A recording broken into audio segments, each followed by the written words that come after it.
Good evening, family. Peace and blessings. It's me, Coach 67 Sports TV. Shout out to the awesome and amazing LDBC, Lions Den Boston community. Shout out to Anthony O'Neill and the Impact Creative Society. Last but certainly not least, shout out to the greatest university in the world, the Southern University, home of the mighty Jaguars. This is episode one of HBCU, HBCU Fanatics. I'm getting ready to All right. turn it over to my co-host, my brother, my partner in crime, Jared 11 Green. What's good with you, bro? What's good, man? Blessed I'm and glad highly. to be on, man. Yes, sir. Yes, sir. Turning it over to you, bro.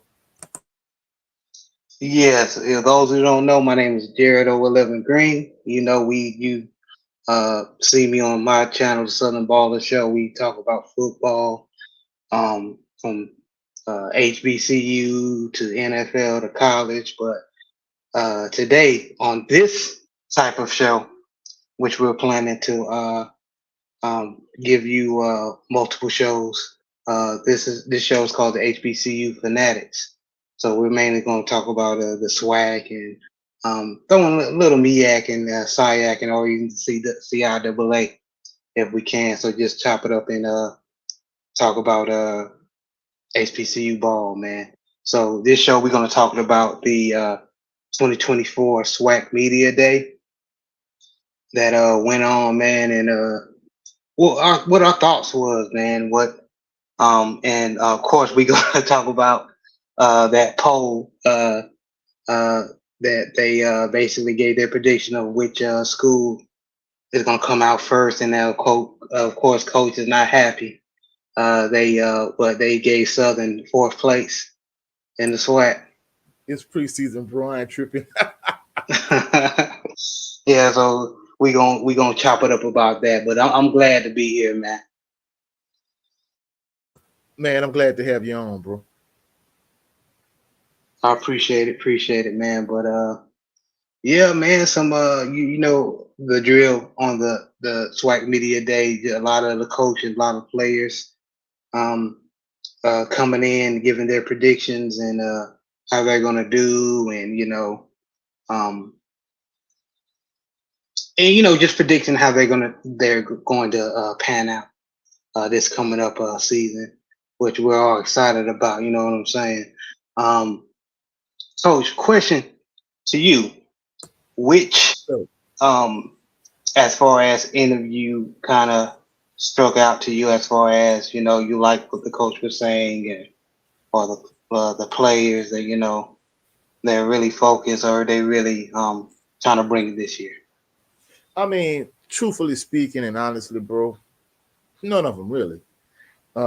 When it comes to, for those individuals that watched uh, the coach's show last week, last Saturday, 2 p.m. Central Standard Time, basically, I'm not big on like SWAC Media Day. And it's not just SWAC Media Day. This could be MEAC Media Day, SEC Media Day. To me, it's just a lot of talking. And more than anything, is a basis for good dialogue and good conversation and good discussion. So, truthfully speaking, I'm not real big on the media day itself because it's not like these coaches gonna go out here and give the opposition bulletin board material to use. Now, like just say for example, my Jags. If you're a Southern University fan, maybe where you were picked in preseason, it might give you some motivation to work harder or play harder during the course of the season. But for the most part, coach is not gonna go out here and really give the opposing team bulletin board material or anything to add fuel to the fire when you see that particular team during the course of the season. So nothing really stood out to me. It was kind of like chalk or Groundhog Day. Same thing over and over again. It was nothing like exciting or that really stood out. I think the only thing that really kind of stood out to me is, Coach Manor. Of course, a lot of individuals think he's going to be on the hot seat, but him saying that Mm. he feel like certain individuals shouldn't have made the preseason all SWAC team But outside of that, I mean, to me, it's just a bunch of talking. What are your thoughts, bro? Man, me personally, I love it, man. You know, just giving their expectation. Um, you know what I'm saying? Their expectation regarding how their squad is going to turn out. Um, to be honest, I know a lot of people may think I'm tripping. Um, the I'm I'm looking for a big turnaround from Mississippi Valley. I'm not looking for them to win 5 to 6 games. Um, I wanting them to win more than two or three, one or two. You know what I mean? You know, I'm high on Coach Kendrick Wade. He could have stayed at Delta State, which is and Delta State. Those who don't know, is a up and coming Division II program, meaning they turned themselves into a Division II powerhouse now. Been making it far in the playoffs for the special. So he could have stayed at Delta State and got decent accolades, but um, you can hear me? Yeah, you cut out for a second, but I could hear you, bro. Yeah, I saw that. Um, but as I was saying, Coach Kendrick Wade could have stayed at Delta State and had a cushy job, man. But he chose to take on a monumental task and being the Mississippi Valley coach. So I got high praises for that gentleman. But his work is cut out for him. So, but I'm looking for him to be better this year. Well, I ain't gonna lie. To me, that's a hot take. From the very outset of this show. I mean, don't get me wrong. I like Valley personally. To me, it's been difficult to see them be a bottom feeder for so many years. When you had, legends that come through our Valley like Jerry Rice and Gunslinger Cooley. But even with that being said, I don't have any high expectations for them.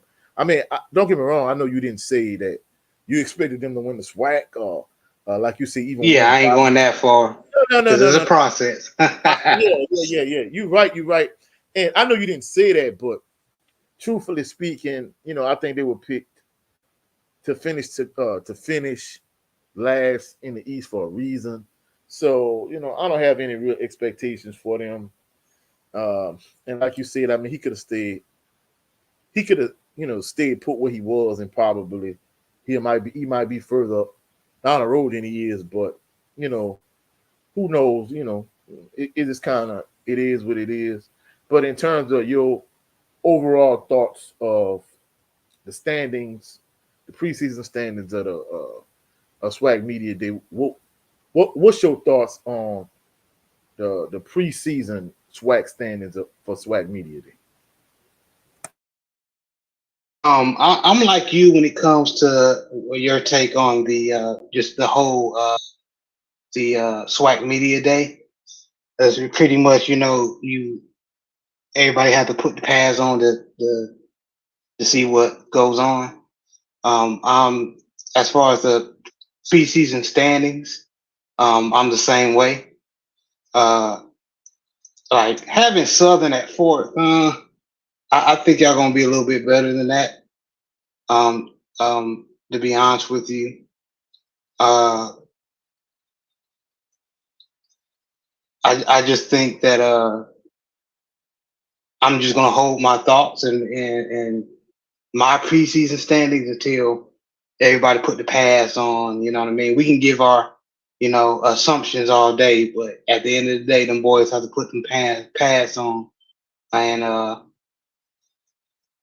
see who's the better ball club. So that's my take on it. But it was very interesting seeing um, the preseason standings. Yeah. Like, go ahead. No. Keep going, bro. Yeah, so I'm seeing one on HBCU Legends website. They got y'all. Um, yeah, they got y'all on the sweat. Like so, okay, for the SWAC West, they got Alcorn State first, Prairie View second, Grambling third, Southern fourth, like we said, Arkansas Bluff fifth, and Texas Southern sixth. And then the East, they got Alabama State first, um, which surprised me. They got them over Florida A&M. Jackson State third, Alabama A&M fourth, Bethune-Cookman fifth, and Mississippi Valley sixth. Well, in terms of the East, bro, I think the reason why they have Alabama State number one is because Alabama State defense should be pretty good this coming year. You have to realize Andrew Body transferred from Texas Southern to Alabama State. Now, don't get me wrong, I know he was hurt, but I think the defense is going to be pretty good, and the fact that you're going to have a prime weapon at quarterback offensively, I think that's the reason why they picked him to be the front runner in the East. They're pretty much sitting in the Mm-hmm. same position that FAMU was sitting in last year in terms of FAMU. Losing head coach Willie Simmons, that's a huge blow. Don't get me wrong, they lost. Once he left, some of the players that came from some of them PWIs in the state of Florida, whether University of Florida, Florida State, whoever, some of those players left, but they were also able to replace some of the players they lost through the portal. Me personally, I actually picked J State to win the East. And, I don't know if it's, from my SWAC perspective in terms of seeing things from a Southern University perspective, I'm not saying it because of the back-to-back SWAC championships they had, but, I think Coach T.C. Taylor, I think he has that program moving in the right direction. In terms of Alabama A&M, I think Alabama A&M have a good offensive line, good running back, but I think their quarterback play I think it's going to be a question mark. In fact, all actuality, I pick Bethune-Cookman ahead of Alabama A&M. So, of course, we know, like you said, they picked Alabama State to come in first, FAMU second, J State third, Alabama A&M fourth, Bethune fifth, Valley at the bottom. Me personally, my preseason poll, I had J State one, FAMU two, Alabama State three. And don't get me wrong, I think Andrew Body leaving Texas Southern and going to Alabama State, it does make them the front runner. But the fact that he's coming off an injury, I don't know if he's going to be the same player. Not only that, but is he going to be 100% healthy? That's the thing I'm looking at. I picked Bethune fourth, Alabama and A&M fifth, and I picked Valley to come in at the bottom also. So for the most part, the top three in the East are pretty much solid, solidified. I think any order of those top three in the East, it could be feasible. I see why they went with Alabama State, being that they brought in Andrew Body from Texas Southern, and the fact that they should have a pretty good defense. FAMU in terms of all the transfers from PWIs. J State still going to be J State. I could see, basically I flip-flop Bethune and Alabama A&M. And, Valley, like you said, I mean, they pretty much been the bottom feeder in the East for a while. Just the bottom feeder in the SWAC just in general. So what are your thoughts in terms of the East side of things, in terms of why they picked the teams they picked to finish in the order they picked them in terms of the East? What are your thoughts in terms of that? When you explained that, I forgot that Andrew Body transferred to Alabama State. I understand, and I understand that Alabama, for example, Bama State they've been always had a solid defense for a couple of years now. Just that offense has been very inconsistent. A lot of Hornet fans have been especially been putting the blame on Demetrius Davis and quarterback. Of course, not just him, but I don't mean to cut they you were off, hurting it. but you've been higher on him than a lot of people in the SWAC just in general. Like you kind of been one of the proponents of Demetrius Davis. Yeah, because his type of where the creed the type of player where he came from. You know what I mean? His makeup, he came from a very good, dominant North Shore program in Houston. Um, uh, he was recruited to Auburn, uh, and going back to high school, he broke Kyler Murray's record when Kyler Murray at Allen High School was tearing up things. Um, in Allen in high school, he broke that record, and I mean he's a Texas high school football legend at quarterback. So you know, just expecting him to do his thing wherever he go, but he had a rough go of it at Alabama State. So that's why I've been high on him, because I know he has it in him, but he hasn't been showing it like as we saw. But hopefully he has a you know maybe a new scenery will help things for him. But to answer your question, I wouldn't put Bama State at number one. I'm going to go ahead and go Florida A&M, and then I'll put Jackson State second, then put Bama State third, and then everybody else can stay where they at. Okay. So what's your rationale for going with FAMU first? You still think they the champions tell somebody to knock them off or what? Exactly. You took the words right out of my mouth. If Well, if they're still the champs until they're shown otherwise. To me, I know it's a new season, but um, a lot of the Florida A&M players during the SWAC media day was bragging about them rebolstering their roster with former Division One players. But like you told me, you know, uh, them boys gonna have to put on them pads and see uh, how they gonna help out their ball club, because going back to Demetrius Davis, he's a Division One quarterback, right? Technically, transferred from Auburn, and look how he thought he was going to tear things up, and it didn't go that well. So same thing for yeah, these players coming from division. Well, all of us are Division One from I should say FBS programs. Excuse me. yeah, yes, Coming from FBS programs and going to FCS Division One HBCU One double A. ball clubs. Yeah, Yeah. one double A. So they could have a rude awakening. It's not sweet in the SWAC or the MEAC.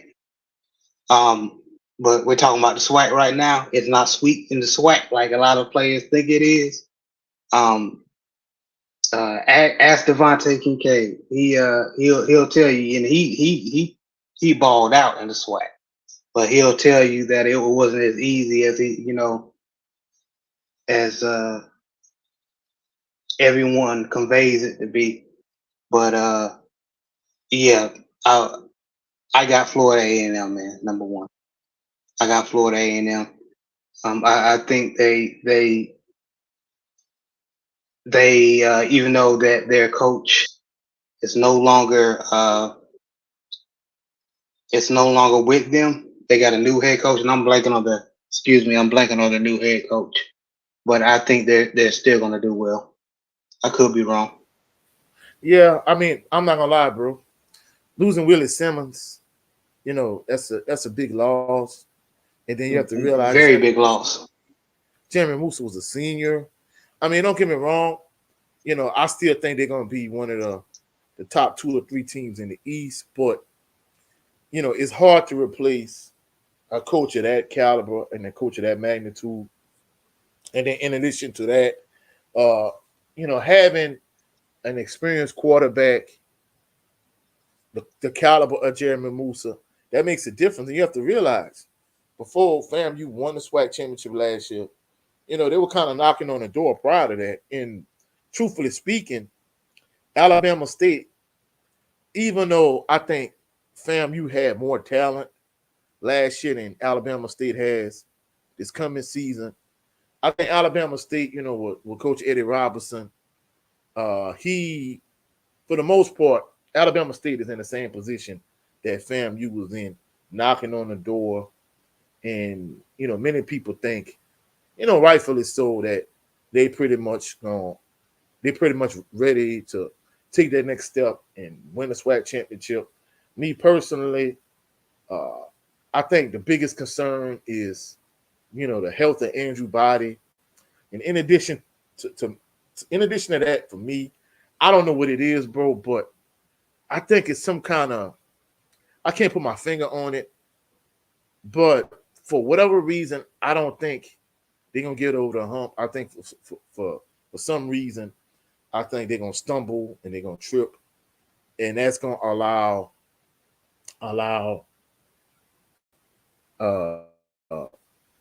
J State to come in first and FAMU to come in second, and they just gonna kind of fall a third. But it's gonna be a dog fight between those top three teams in the East. And salute to our brother Brent Fox. Salute to you, bro. Salute to Relaxing Calm Brother Brent, Rain. salute. So Relax and so calm so rain, salute, brother. so what are your thoughts on what we just went over in terms of you still thinking teams have to knock. I mean, don't get me wrong, you right from the perspective of yeah, Alabama State might look like the team on paper, and even Devontae Kincaid, just to use what you were just saying, you know, leaving the SEC and coming to the SWAC was harder than he thought it was going to be. So we do realize all of these players coming from these PWIs and these FBS schools from other Florida FBS schools and coming up to FAMU, they have to make an adjustment.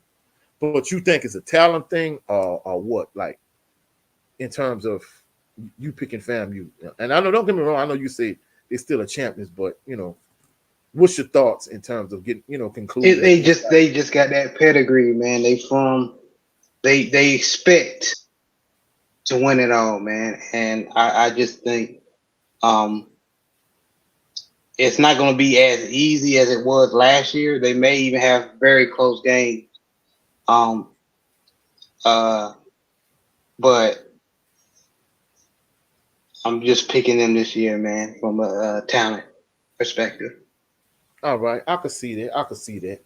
Now on the west side of things, they picked Alcorn State to come in first, Prairie View to come in second, Grambling to come in third, my Jags to come in fourth, Pine Bluff to come in fifth, and Chris Dishman, he the new head coach at Texas Southern. They predict Texas Southern to come in last. Uh, Before I give my thoughts on it, what are your thoughts on the way things look in terms of their preseason picks for the west side of things? I'm gonna switch it up. I'm gonna go ahead and go. I'm gonna put Prairie View A&M over Alcorn. I just believe that Prairie View A&M is going to get it together, get over that hump, and be a team to be reckoned with in the West. That's what I believe. I'm putting Alcorn State second. You can never leave out Alcorn, man. They always have a competitive team. You remember that 6 and 7 squad that almost beat Devontae Kincaid? Yeah, You know what I yeah. mean? They always been like that, man. They always been like that. Um, yeah, they almost beat Devontae Kincaid and Grambling with a 6 and 7 squad. So they always been like that, man. And then I have Southern third, coming in third, but Southern is sneaky. I can go as far as say I won't be surprised if they even come in second, but I'm gonna put them third just to be safe. And I got Grambling fourth, and then Arkansas, Pine Bluff, and Texas Southern stay where they at. That's what I got. Well, of course, the thing about the West is wide open. There's no like for certain team. On the east side of things, we talked about in terms of the east side, where it's clearly Alabama State, FAMU, and J State are like the three top teams in the East, clearly. But the West is wide open. It's no for certain teams. So, I mean, I think as long as you don't pick Pine Bluff or Texas Southern. I think if you pick anybody else besides those two teams in the West, I think you can pretty much pick anybody and not be wrong. Um, Nah, I'm glad they didn't pick my Jags to come in higher than they actually did, because that makes, Southern a sleeper team. But I'm going to be truthful in terms of my list. Of course, I have Southern. Now, I know some people are going to be like, Coach, that's a homer pick. But the reason I picked Southern to win the West, first and foremost, the West is wide open. It's not like where, if you look at the East, I think you have Alabama State, FAMU, Jackson State, they clear cut the three best teams on the East side. I think with the 4-team race with Alcorn State, Prairie View, Grambling, and Southern, I mean, any one of those four teams can win. And if you look at it last year, really and truly, Southern going to Alcorn and playing like trash in that particular game, and then coming to A.W. Mumford and dropping it to Prairie View, and then Alcorn State, I think they lost to Texas Southern, which allowed Prairie View to make it to the SWAC championship game. So for the most part, uh, any one of those four teams in the West can make it to the SWAC championship game. And I think, of course, Thanksgiving weekend I think it's going to settle everything. I'm not saying Southern or Grambling for certain going to come out the West, but I think things are not going to be settled in the West until that weekend is over. And I think that's how wide open things are in the West. But my picks for the West, I got, of course, Southern winning the West. I have Prairie View coming in second. I have Alcorn coming in third, Grambling in fourth. I have Pine Bluff, and then I have Texas Southern last. Initially, I had Pine Bluff at the bottom, and I think they kind of pretty much been in that situation. But, of course, with the loss of Andrew Body, you had a coaching change. In all actuality, I think they'd have been in a better situation had they hired Fred McNair. Other people was more proponent of, hiring Andre Johnson. But I think they felt like Chris Dishman, he's kind of like the best of both worlds. Even though he hasn't been a head coach on a college level, even have college coaching experience, I think they felt like he was the best of both worlds. Fred McNair had the coaching experience. Andre Johnson, has the NFL pedigree for being a perennial Pro Bowl wide receiver for the Houston Texans. And I think Chris Dishman is kind of that meet in the middle. He's kind of like the intersection point between those two people. He was a Pro Bowler for the Houston Oilers back in the gap. And in addition to that, he had some coaching experience. So he kind of was like the compromise. That's the reason why they ended up going with Chris Dishman. I think it's going to be a struggle for him. They got him pretty late in the game. I didn't like the way Texas Southern handled that whole situation with Coach McNair. Of course, I think that's one of the reasons why I picked Southern because, you got Terrence Graves, who's been in the SWAC for a while. This is his first head coaching job. He was the interim coach at Southern, interim coach at Grambling. Now he finally gets the opportunity to be a head coach. But Coach Fred McNair with all of his coaching experience. And then not only that, from a talent standpoint, Southern has more talent than people realize. I think the major issue for Southern this coming season is the offensive line play is a huge question mark, is a huge concern for me. And I think not only that, I think the second issue is the secondary. Rodney Johnson is like the only returning defensive back with experience. So I think from the Southern side of things, that's my perspective on Southern in terms of, Alcorn. Not having Fred McNair, I think, makes a difference. I mean, don't get me wrong. Coach Thomas has been on that staff. But to me, I think, moving, being an assistant coach and moving to the head coaching spot, I think that makes a difference. So I think losing head coach Fred McNair, I think that's going to make a difference. I think Prairie View, I think them being in second, I mean, they could be first or second. They could easily win it again and go to the SWAC championship game for, third time in 4 years easily. So Southern first, Prairie View second. Alcorn, that's the reason why I picked Alcorn to come in third. I know Coach Thomas, many individuals feel that he has their program going in the right direction. but I think losing Coach Fred McNair, I think that's going to make a difference. In terms of Grambling, we're going to talk about the SWAC preseason, offensive and defensive player of the year in terms of preseason. But, Grambling, Coach Mickey Joseph, of course, at one point he was the front runner to be Southern's head coach. But, they ended up, hiring him. And, of course, Southern's last two head coaches, and Coach Eric Dooley is the offensive coordinator, Jason Rollins, the defensive coordinator. My coworkers, my former coworkers, basically she was saying that a lot of Grambling fans wasn't happy with, Coach Eric Dooley being the offensive coordinator and Jason Rollins being the defensive coordinator. She was like, basically, it make it seem like they taking all the Southern's leftover and scraps. And the fact that at one point, Mickey Joseph was the front runner to be Southern's head coach. She felt like, Grambling could have went a different direction. We're going to talk about of course, they got some transfers in the portal, but they lost players like Floyd Chalk Ford. They lost Chance. They lost, their two top running backs from last year. But, that's another thing. Pine Bluff, usually, we pick them to come in last. But I think with the situation with Texas Southern, losing their head coach, losing Andrew Body, they bringing Jacob Williams back. To me, he was one of the front runners to be the SWAC preseason defensive player of the year. But, having him, but I think losing, your head coach, losing Andrew Body, I think those are big things. So I think that's part of the reason why Texas Southern is, probably going to be the bottom feeder in the West.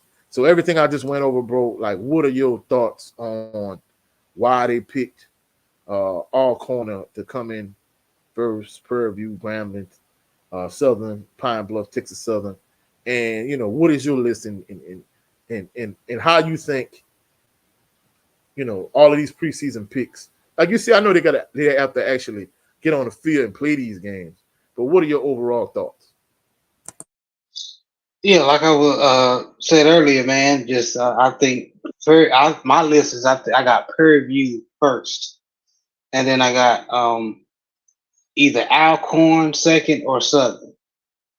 Then I got Grambling fourth, and then fifth and sixth is between Arkansas and Texas Southern. Arkansas and Pine Bluff and Texas Southern. I just believe Prairie View A&M is going to basically get over that hump, man. And they're due. They're due. They had a couple of good seasons, but they still got that stigma of being one of the worst programs ever as far as win loss from years ago. But they're in a better place now, so I just feel like they're going to continue to get better. And then, like I said, Southern and Alcorn can take that second spot. Southern it always has been sneaky. I don't Grambling. I don't since like you just said they lost Floyd Chalk the fourth. He transferred to San Jose State. Um, I think that was a big blow. Floyd Chalk the fourth. I raved about that dude. He was one of my favorite running backs in the SWAC. Along with Jervion Howard from Alcorn State. So basically, we got to see what Grambling is coming with. I definitely got to see. That's my Well, thoughts. I'm glad you brought that up because I think the crazy thing to me is, of course, Grambling brought in some big time, transfers too. I think that's part of the reason why Grambling hired Mickey Joseph, because he's synonymous for being, a good recruiter. I'm not saying he's not as good from an X's and O's standpoint. I think that's the reason why he hired Eric Dooley to be his offensive coordinator and Jason Rollins to be his defensive coordinator. But Miles Crawley was picked to be the SWAC preseason offensive player of the year. What are your thoughts on them picking Miles Crawley to be the SWAC preseason offensive player of the year?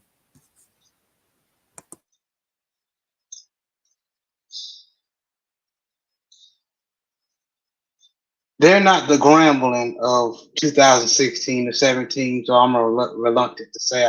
Like I said, I gotta see, man. I think I can see how, for example, Givens got um a defensive lineman um for Southern, Swag, defensive player of the swag, year. yeah, swag preseason defensive player of the year.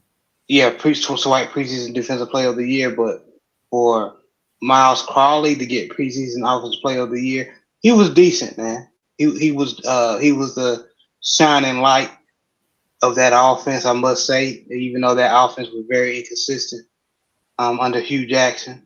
But I think that's a little bit. They could have gave it to one of the up and coming running backs, man. That did okay. Yeah, yeah. I'm glad you said that, bro, because before I get to a couple of players I thought that could have been swag preseason Like offensive player. Donovan Eglin, man. Donovan Eglin, somebody like that, Yeah, or yeah. Big time, big time. I mean, you know, Alabama and them, they got a lot of offensive linemen returning, and he just a dog at running back. And then not only that, Duke Miller going over there, to join Alabama and them. I think the only issue with Alabama and them is the fact that you know the quarterback position is kind of a bit of a question mark. But in terms of Miles Crawley being a SWAC offensive player of the year preseason, I think the thing about it is, to me, I know he was hurt. I think in my mind, I think probably Andrew Body would have been, the SWAC preseason offensive player of the year. If not him, then maybe Irv Mulligan, maybe. And that's the crazy thing about it. Don't get me especially wrong, Irv Mulligan. He was a dog, bro. but this the crazy thing about it, bro. Irv Mulligan is not on preseason first team nor second team. And I'm like, don't get me wrong, Donovan Eaglin, at Alabama and them, he a dog at running back. Kendrick Grimes my guy at Southern. But I'm gonna keep it 100. I think you could have moved Kendrick Grimes to the second team and let Irv Mulligan be the That's first. real. And then That's real. not only that, but Irv Mulligan, he could have. If you don't want to go with Andrew Body because maybe you say he's injury prone, whatever the case may be, uh, that's cool. But because you say Andrew Body injury prone, all right, cool, all right. But to me, Irv Mulligan could have just as easily, you know, been, SWAC preseason offensive player of the year. If not, I mean, you got other guys like you say, even Donovan Eaglin at Alabama and them. To me, I think one of those two running backs, or maybe Andrew Body being a question mark at quarterback in terms of his injury. That might be it. So, and Willie Bolden in the chat, basically was saying uh Irv didn't have 75% of snaps. You got to have like a 75% criteria. I mean, that's cool, but even with that being said, like I just said, Donovan Eaglin, he could have easily been the SWAC preseason offensive player of the year also. So that's the SWAC preseason offensive player of the year. And of course, you just gave your thoughts. Now moving to the SWAC preseason defensive player of the year. My guy from Southern University, Kelby Givens. Uh, my concern with Kelby Givens is, I was at the game when they played against Alcorn, and I think on Southern's defense last year, he was by far the best pass rusher, but Taj Brown was more of a disruptive force, and Taj Brown had more, he had more energy with him. And to me, like, I mean, if it was for a couple plays, Taj Brown, because Taj Brown, one thing about him, last year he kept getting nicked up a lot during the course of the season. Uh, it's like when Taj Brown didn't play in that game against Alcorn, Kelby Givens wasn't that same guy, and now that's my concern I mean, don't get me wrong. I think he's deserving. He played some his freshman year, and he made a quantum leap last year. Him and Taj Brown, they fed off each other. It was kind of like a Robert Mathis, Dwight Freeney type duo. But when Taj Brown didn't play in that Alcorn State game, he wasn't the same guy. And then Taj Brown gave it a good go against Purview in the last home game of the season. And again, Kelby Givens, he was decent, but he wasn't the same guy when Taj Brown was healthy.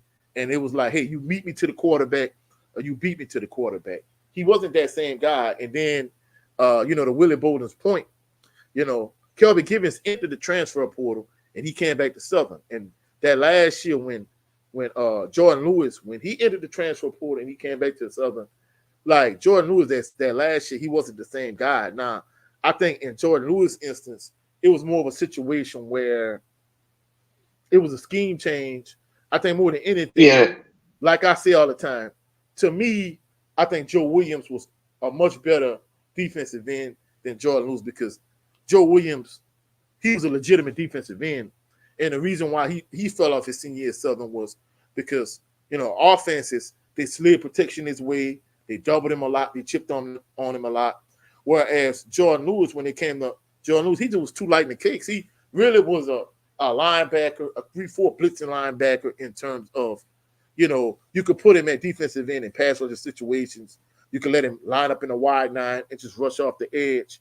Whereas, putting him at defensive end, playing and play out, like he just wasn't that guy. He more of a blitzing linebacker, and he's more of a pass rushing specialist. That's really his claim to fame. So, I think the thing about Kelby Givens that, I like as a Southern University fan, I hear so much good stuff about him being such an exceptionally hard worker. He's a model student in terms of, he does well in the classroom. And, he's kind of like, for those Southern University fans that follow me, he's kind of like in Illinois, Tillery, Vince Lance, the prototypical player that you want in your program that, is a good student, that works hard, that performs well on the field, just kind of well-rounded student that that embodies what you want in your program. So I think that's my thing with Kelby Givens. My only concern is the fact that, basically, even though, he's clean cut, like Willie Bolden said, he's marketable, he's well-mannered, he's extremely well-mannerable. I think the thing about it is, those couple games where you didn't have a healthy Taj Brown for him to feed off of, if he doesn't have that kind of guy on the opposite end, that other book end that really could get after the opposing defense, like, is he going to be that same guy that he was this past season? So that's my only concern. But, you could have easily picked Jacob Williams for Texas Southern to be, the SWAC preseason defensive player of the year.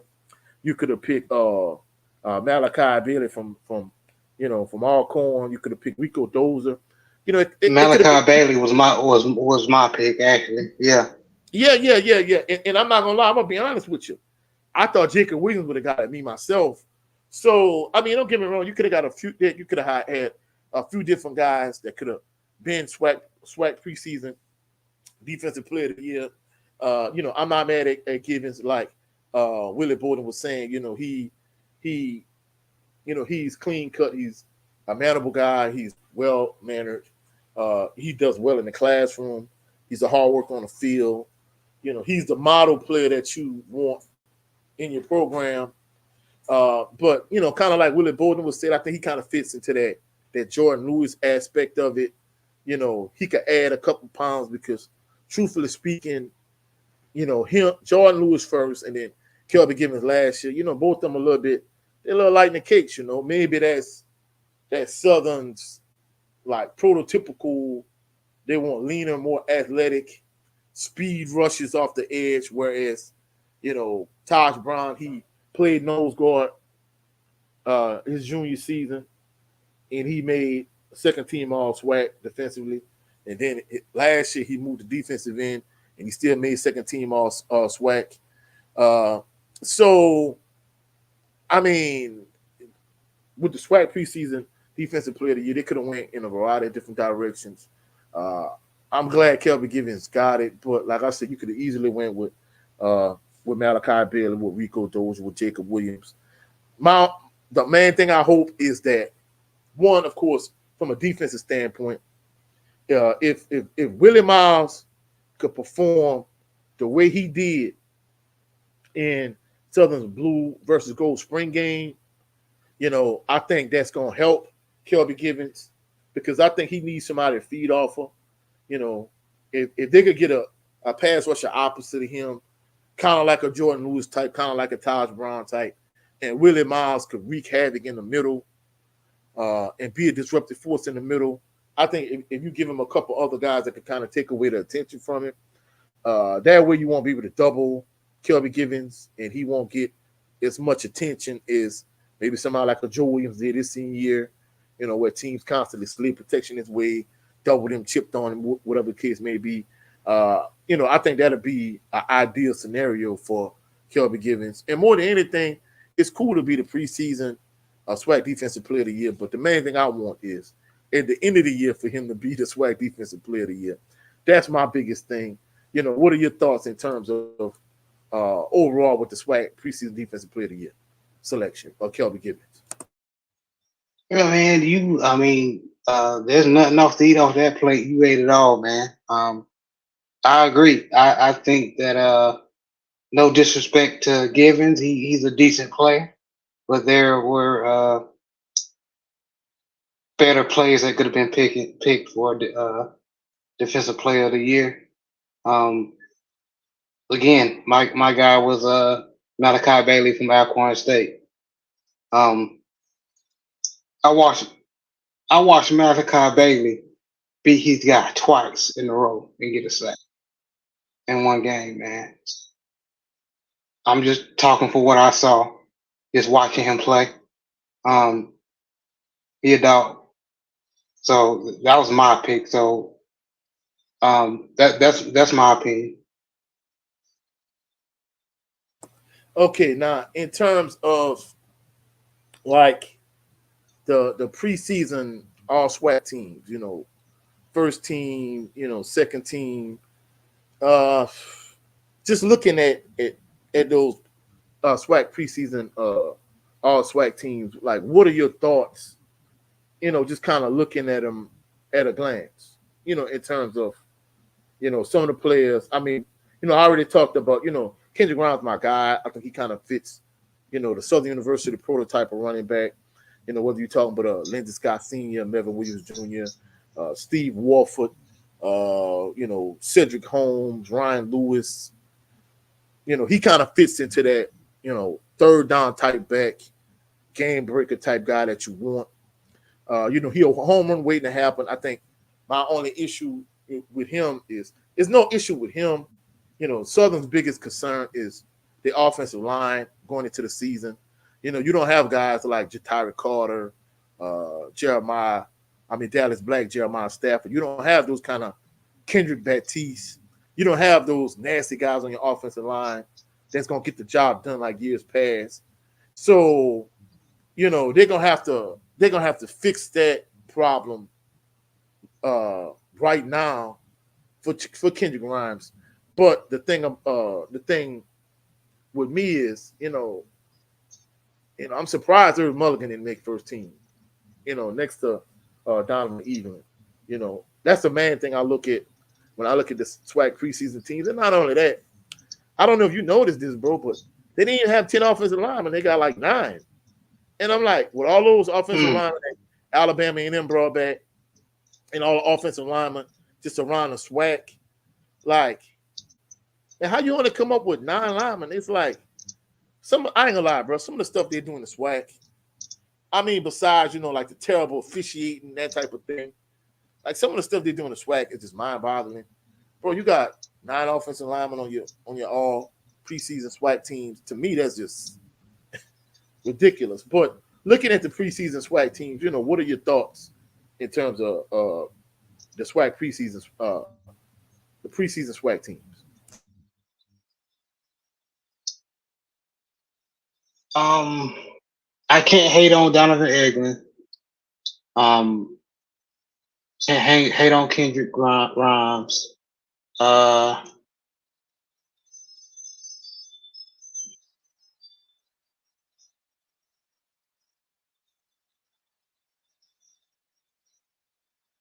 and I'm talking about the offense.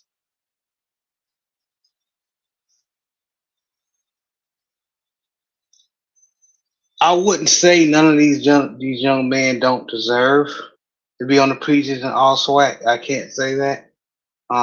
Especially Donovan Eglin. He did his thing with A&M. As far as the running game. Um,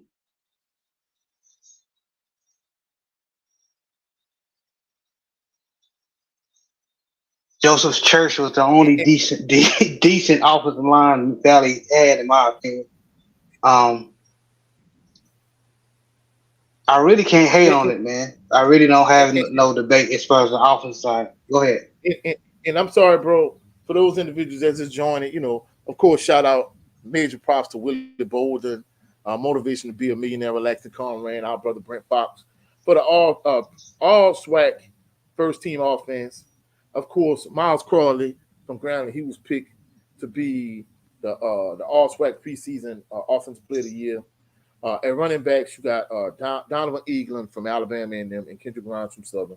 Offensive lineman Ashton Graber from FAMU. Offensive lineman Aurelius Dunn from Alabama State. Offensive lineman Evan Henry from Jackson State. Offensive lineman Taj Martin from Grambling. Offensive lineman Joseph Church from Mississippi Valley. Wide receiver Fabian McCray from Jackson State. Wide receiver Jacoby Hewitt from Alabama A&M, and tight end Tavares Griffin from Alcorn State. So that's the first team All SWAC offense preseason. In terms of defense, defensive lineman Malachi Bailey from Alcorn State. Of course, Kelvin Givens from Southern. He was picked to be the preseason All SWAC Defensive Player of the Year. Defensive lineman Traquan Thomas from Alabama State. Defensive lineman C.J. Presley from Prairie View. Linebacker Rico Dozer from Alabama State. Linebacker Jacob Williams from Texas Southern. He was one of them, I thought. I think Rico Dozer from Alabama State and Jacob Williams from Texas Southern. To me, those two could have easily made Defensive Player of the Year in terms of preseason All SWAC. Linebacker DeMarcus Cunningham from Alabama State. Defensive back Kendall Bowler from FAMU. Defensive back Emory Pate from Alabama A&M. Defensive back Jacob Burgess from Alabama State, and defensive back Deco Wilson from FAMU, and of course all SWAC first team special teams plays kicker Cameron Gillis from FAMU, punter Matt Noel from No. Texas. Matt Noel, return specialist Robert McMinnon from Alabama State, and long snapper from Southern Braxton Blackwell. Of course, Braxton Blackwell, he's an exceptional long snapper from Southern. Cameron Gillis, I'm not gonna lie, he a little bit better than my guy from Southern, Justin Griffin.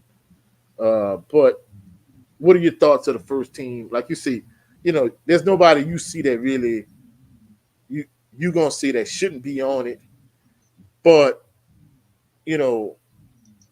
so we're not gonna go that route. Like, which player, besides Miles Crawley and besides Donovan Eaglin, stands out to you on a first team All SWAC offense, and which player stands out to you on a first team All SWAC defense? Okay. That catches your eye right off the bat. Okay. That's easy. I'm gonna go with Donovan Eaglin. If Alabama A&M have they just need to give him just not a great offensive line, a decent offensive line. He gonna continue to eat. That's from offense, and then for defense, I'm sorry, I like that defensive back Deco Wilson from Florida A&M. Uh-huh. Watch him play. He's pretty decent. All right, But my other player, I'm looking. Even though I'm lying. I got two. So I used to play defensive line. I'm looking for Givens and Malachi Bailey to show out this year. yeah. This, And like I say, hopefully, somebody like Willie Miles, for at defensive tackle slash nose guard for Southern, he really kind of step up and kind of kill somebody for Kelvin Givens to feed off of. But the player that really stands out to me on the offensive side, of course, we talked about Eaglin, we talked about Kendrick Grimes from Southern, we talked about Miles Carter at GSU. But me, Tavares Griffin from Alcorn State, I think people kind of sleeping on him, at tight end, in the fact that I think for Alcorn State, I think the quarterback position is a little bit of a question mark. Having that reliable, dependable, tight end, because even for Southern, I think Dupree Fuller is going to help Noah, a lot more than a lot of people think. So having that safety blanket that you could just, get the ball to, big body, whatever the case may be, I think that's major. Now, let me run through second team real quick. All swag second team offense. Jace Wilson, Texas Southern. Running back, Kelvin Dean from FAMU. Running back, Marcus Harris from Alabama State. Offensive lineman, Carson Vincent from Alabama A&M.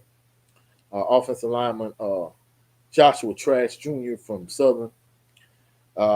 Even though Southern offensive line is a bit of a question mark, it's good to see we got somebody preseason on it. But of course, last year we had Eli Fields, and that didn't work out too good. But that's another story. Offensive lineman, Medi Torrance from Texas Southern. Offensive lineman, Cameron Williams from Alabama A&M. And they left the last offensive lineman spot vacant, which is that's such a swag thing to me, man. It's ridiculous, bro. I mean, all these returning offensive linemen you got, especially at a team, especially a team like Alabama A&M. You mean to tell me you couldn't find somebody from one of these returning teams that got all these returning offensive linemen? I mean, come on, bro. Like, to me, that's a swag thing, bro. That's ridiculous. To me, I think that's just as egregious as the swag officiating, but that's another story.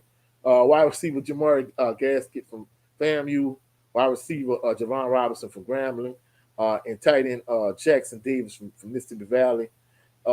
Second team defense, defensive lineman Jeremiah Williams from Jackson State, defensive lineman Alan Smith from FAMU, defensive lineman Michael Michael Akins from Texas Southern, defensive lineman Jamal Marshall from Prairie View A&M, linebacker Isaiah Boltree from Texas Southern, linebacker De'Aris Thomas from Bethune, linebacker Derek Williams from Southern, defensive back Amon Scarborough from Alabama State, defensive back Ian Guthrie from Jackson State, defensive back Edwin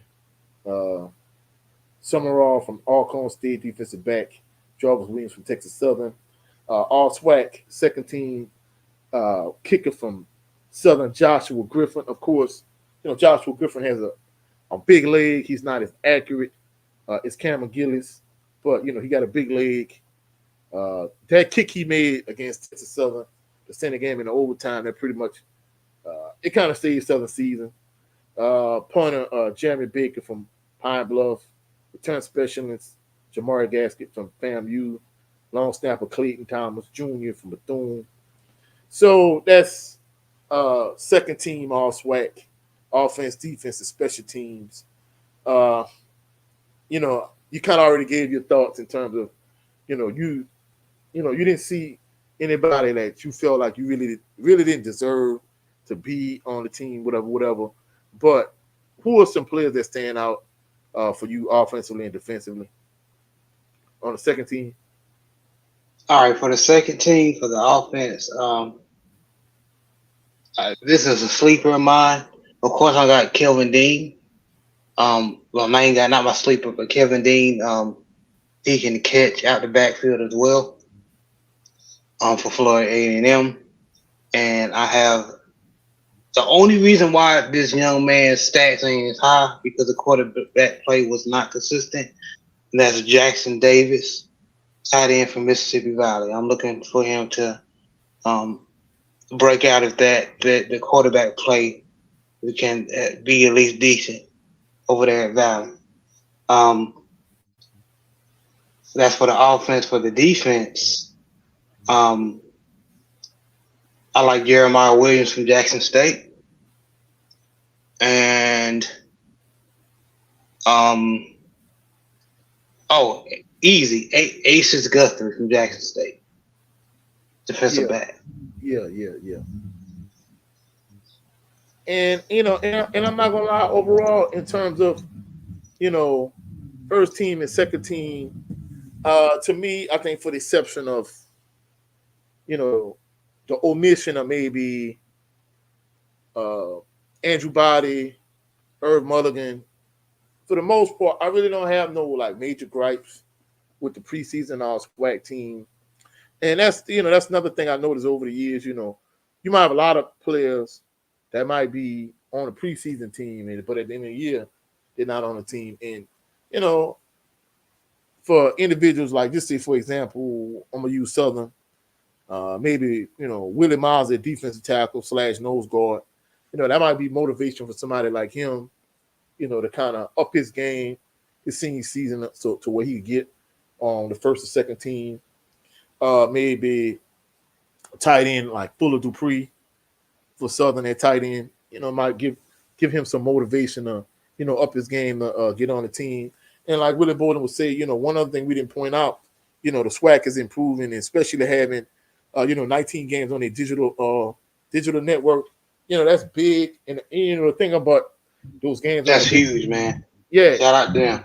the games of the digital network, a lot of people would think they will focus on like the SWAC Blue Bloods in terms of like Jackson State, Alcorn State, Grambling, Southern, Prairie View, those type of teams.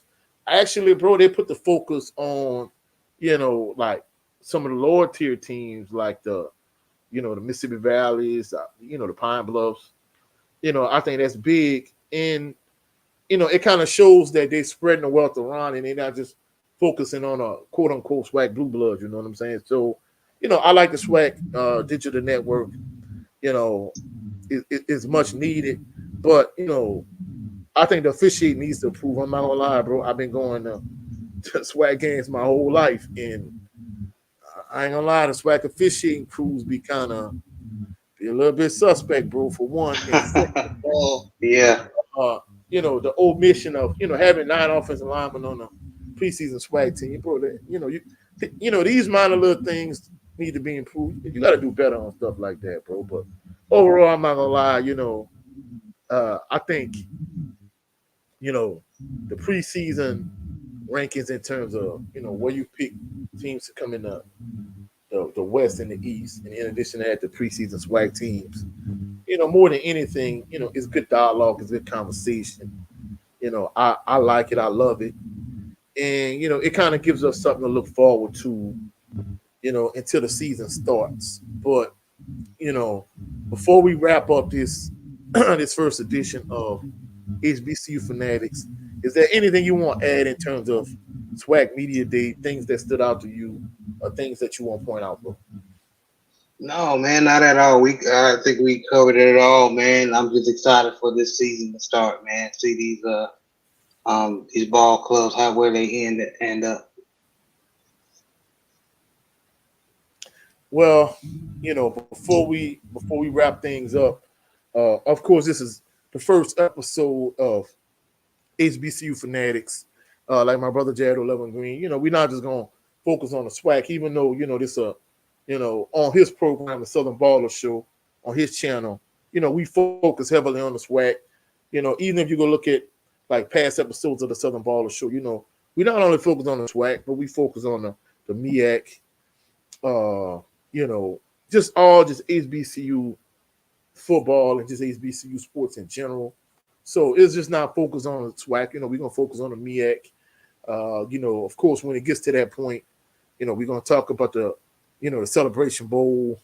We're gonna talk about some just HBCU football in general, and the next episode, we're gonna talk about, the quarterbacks in terms of ranking in the SWAC. Who do we think are the best quarterbacks in the SWAC? And not only that, but we're gonna rank the coaches in terms of what coaches gonna rank where in the SWAC. Now, one thing I want y'all to stay tuned for next week. We might have to pivot our show from Wednesday to Tuesdays, but we're gonna see how my brother Jared 11 Green's schedule is. So either way, it's gonna be either next Tuesday or next Wednesday at 8 p.m. Central Standard Time. But before we close out the show, please, y'all, please be certain to go to his channel, Jared 11 Green, here on YouTube. Yes, sir. Like his live streams, of course, just about every live stream he had on his channel. I've been on all of them, maybe for the exception of maybe one or two or whatever. So go to his channel, subscribe to his channel, please.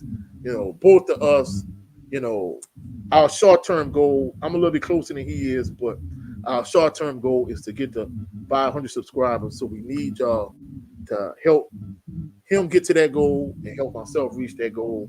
So go to his channel, Yes, sir. like his videos, like his live streams. Of course, he primarily live. He go live. We go live every Sunday. What time, bro? 3:30 p.m. Central Standard Time on Sundays. Yes, sir. And no, in Sunday, fact, no. yes, sir. Thank you. In fact, in fact, give him the rundown of your channel, bro. Yes, sir. So, yes, you can find me on YouTube as what you see here, Jared 11 Green. On that channel, I have a show called Southern Baller Show where we talk about football, not just HBCU, NFL, college, all of it, man, and some of the main topics, maybe a little UFC or boxing. So just mainly talk about sports in general, but mainly football.